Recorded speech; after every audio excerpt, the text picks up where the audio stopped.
Alors, la dernière fois, je vous ai partagé mon Keren Tikka.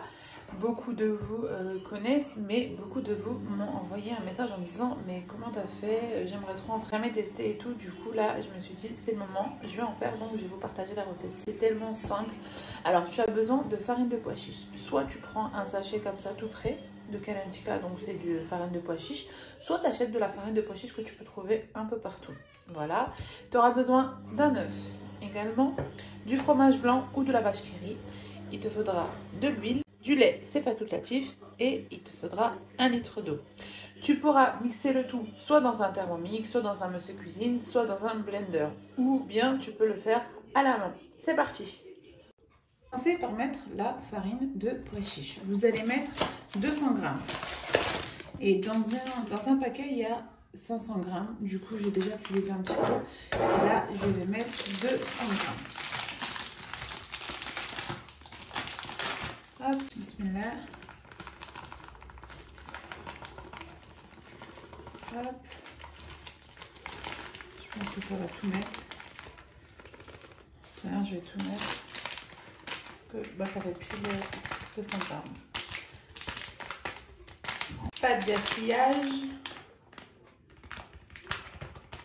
On a mis nos 200 g de farine de pois chiche. Ça, c'est ok. Vous allez ajouter 1 litre d'eau. Voilà. Donc, moi, je vais mettre les 1 litre d'eau. Bismillah. Une fois que tu as mis tes 1 litre d'eau, tu vas mettre du sel. Hop.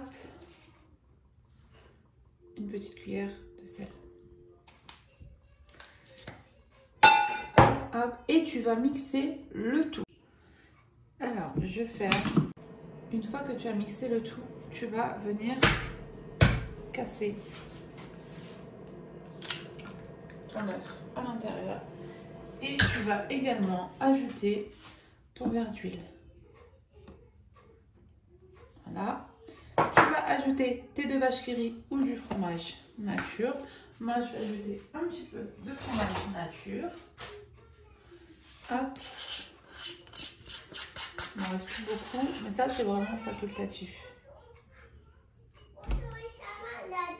Et 2 cuillères de fromage nature. Et ça, c'est facultatif aussi. Tu peux ajouter un petit verre de lait. Et tu vas remixer le tout. C'est parti. Tout est bien mixé, tu laisses ça reposer une petite heure. Là, j'ai laissé reposer 35 minutes, 40 minutes environ, parce que je suis un peu pressée.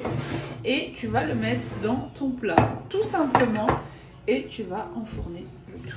Regardez, ça, en fait, ça donne ça. C'est liquide, comme ça. Hop. Ça fait beaucoup. Du coup, j'avais prévu de faire 2 petits plats. C'est tellement bon. En tout cas, chez nous, on aime trop. Voilà. Et là, tu vas enfourner pendant 35 minutes environ. Je vais montrer ce que ça donne.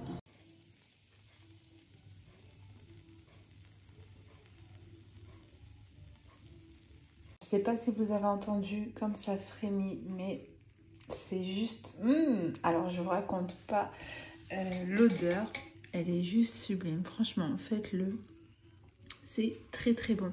C'est un peu comme... c'est un peu la texture d'un flan. Après, de toute manière, quand je vais le découper, je le laisse un petit peu refroidir là.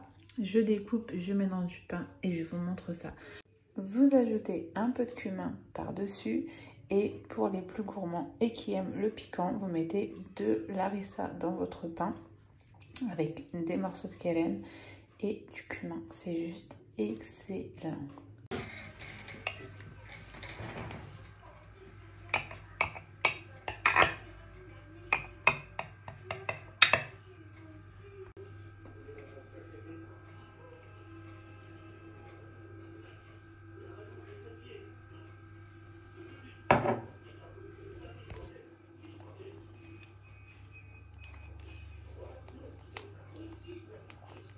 Et voilà les filles, je me suis fait mon petit keren maison. Et là je le mange en bord de mer. Magnifique.